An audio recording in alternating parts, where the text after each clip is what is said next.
Assalomu alaykum kanalimiz obunachilari va bizani kuzatib turgan mehmonlar. Bugun sizlar bilan birgalikda yozning issiq kunida mazza qilib ichiladigan qurtoba salqin ichimligini birgalikda tayyorlaymiz. Qani bo'lmasa boshladik. Qurtoba ichimligimiz uchun bizga kerak bo'ladi 14 dona qurt, 500 ml qaynab sovitilgan suv, 2 osh qoshiqda suzma, 1 osh qoshiqda quritilgan rayhon kerak bo'ladi. Hozir birinchi bo'lib ishimizni cho'perimizga qurt solamiz. Mana qurt sovildi. Endi ustidan 300 ml suv solamiz. Mana qaynatib sotilgan 300 ml suv solamiz. Mana suvi ham sovildik. Endi yaxshilab buni cho'perimizga aylantirib olamiz.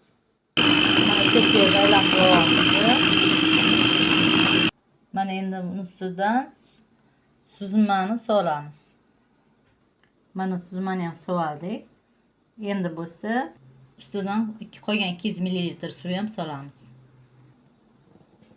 Mana suv ham solamiz.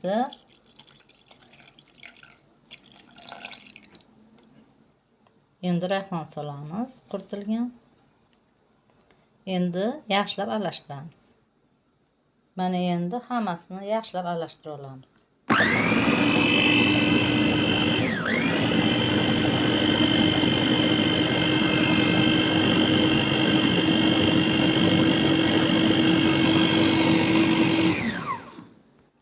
Mana mazali qurtobamiz tayyor bo'ldi.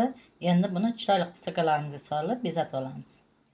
Mana stakanlarimizga sovildik qurtobamizni. Endi bo'lsa muz bo'lechalarni solib rayhonbaylar bilan bezatamiz. Yana rayhonni xohlasangiz qaynoq suvga o'sha 1 osh qoshiq rayhonni solib, qaynoq suv solib, uni suzgichdan o'tkazsak ham bo'ladi. Unaqa usulda ham qilib tayyorlasak bo'ladi. Hozir biz quritilgan rayhon o'zini solib tayyorladik. Endi hozir muz bo'lechalarni solamiz.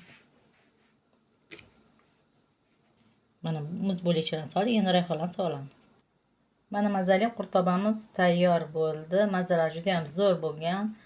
Ayniqsa muzlar solib yoki muzlatib xolodilnikda qo'yib ichsak, juda ham ayniqsa quladi, juda ham foydali.